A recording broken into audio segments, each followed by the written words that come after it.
दोस्तों नमस्कार, मैं सत्यपाल सदावत और आप देख रहे हैं मेरा यूट्यूब चैनल। यदि आप मेरे चैनल पे नए हैं तो चैनल को सब्सक्राइब कर लें। अभी हम जैसर के दान मंडी के शेड संख्या 6 के पास हैं। वहाँ पर श्री जम्बेश्वर भगवान की हरि कथा चल रही है।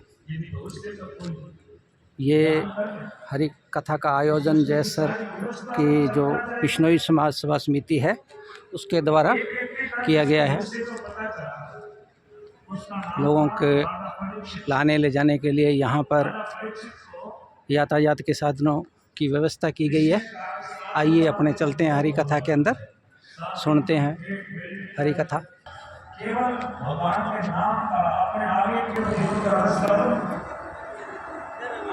कथा के अंदर खान पान की और सभी व्यवस्थाएं की गई हैं। आने जाने वालों के लिए चाय नाश्ते का प्रबंध है।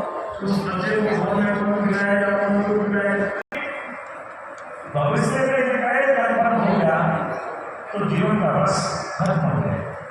जीवन का रस इसी बात में है कि हमें आगे भविष्य होना है, लेकिन गुरु महाराज के नियमों से चला जाए तो कहीं ना कहीं अपना जीवन के बारे में सेवन करते हुए अनुमान लगा सकते हैं कि हम ठीक तरीके से चल रहे हैं।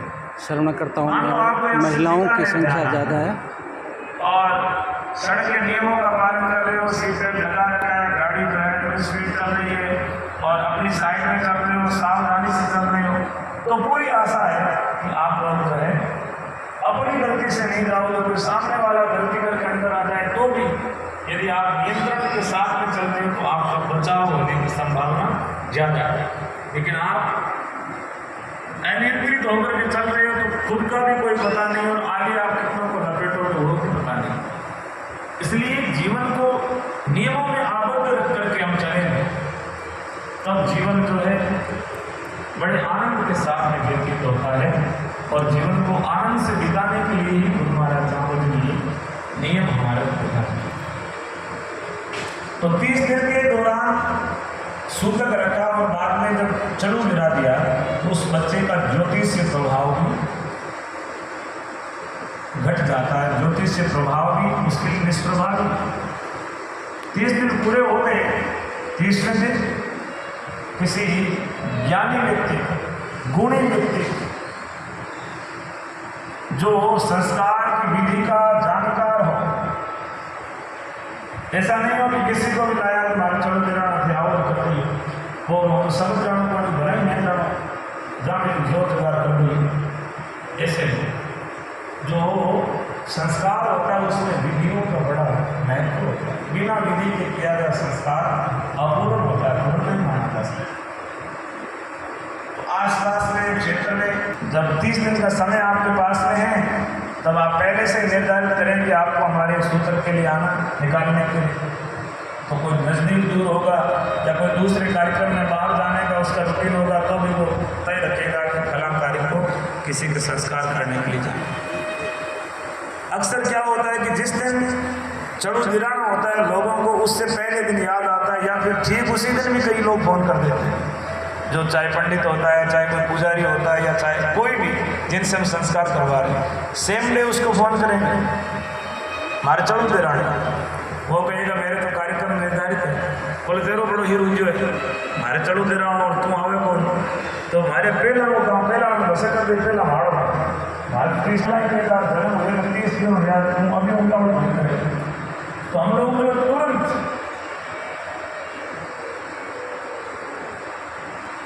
कई बार जिस दिन तीसरे दिन का संस्कार होता है उस दिन शाम को लोग जागरण लगाते हैं। सारे लोग रिश्तेदार भाई बंधु जीवन भोजन करके चले गए, शाम को 5 बजे 4 बजे जागरण लगाना फोन करेंगे, तेरे कोई जानने वाला है तो फोन करेंगे, तो जो क्यों जानने वाले फोन करते और फिर जो है किसी को सूचित किया जाना चाहिए। दिन निर्धारित हो जाते हैं। घर में जो है बढ़िया पवित्रता के साथ भगवान का पहले यज्ञ करें। कोशिश ये करो कि यज्ञ जो दिन ये कहा शुरू हुई आधो 20 मिनट लेट हुए, लेकिन इस बात का ध्यान रखना है कि उस दिन भोजन जो है हवन और पाल के लोग जो है हवन उगाने के पहले ही भोजन बनाना शुरू कर देते, बाद में कह रहे हैं हमारा सूत्र निकल गया। उस दिन सब लोगों को घर के चाहे छोटे बच्चे भी हैं तो उनको भी चाहिए कि भोजन सबको ही सूतक निकालने के बाद करवाया जाए। शब्दों का पाठ करें।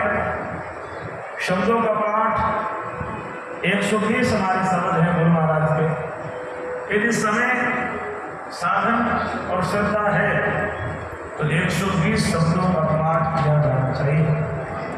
लेकिन कई बार समयाभाव होता है और परिस्थितियाँ कुछ अलग होती हैं, होना आवश्यक है। तो यज्ञ के लिए आपने जितने शब्द आपको श्रद्धा थी उतने बोले और बोलने के बाद पाठ बनाया जा सकता है।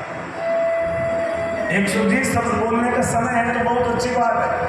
सबको पास में बैठ करके शब्दों का पाठ करना चाहिए और यदि नहीं कर पा रहे हो तो कम शब्द भी बोले जा सकते, इसमें कोई बंधन या बाध्यता नहीं। पहाड़ जब शब्दों का पाठ पूरा हो जाए, पाल पे हाथ देने की बारी आए तो पाल पे हाथ देने वाला व्यक्ति संयमी होना चाहिए, नेमी होना चाहिए, और पाल बनाने वाला तो उसकी तो जिम्मेदारी बहुत ज़्यादा है, उसको भी नेमी होना।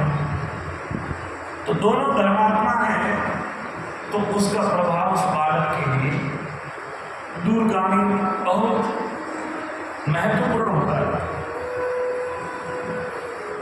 क्योंकि आज पहली बार हो माँ के दूध को छोटे गुरु जामोजी महाराज का पाल है जो उसको विष्णुई नाम प्रदान करेगा, उस धर्म के अंदर उसको दीक्षित करने का कार्य करेगा।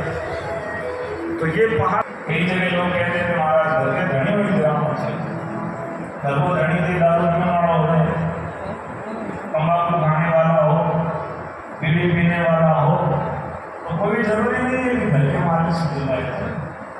ये नैमित्तिक पहाड़ है और नैमित्तिक पहाड़ के अंदर चाहिए कि पहाड़ पे हाथ देने वाला, पहाड़ बनाने वाले दोनों धर्मात्मा हो। और बहुत सारे अवसर होते हैं पहाड़ बनाने के, जिनमें कई बार कई सज्जन होते हैं और संकल्प लेते हैं कि आज के बाद संकल्प लूँगा कि मैं नशा नहीं करूँगा, नशा छोड़ूंगा।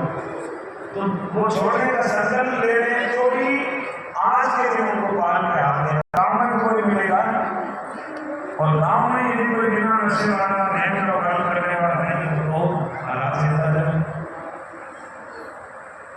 गाँव में कोई बिना नशे वाला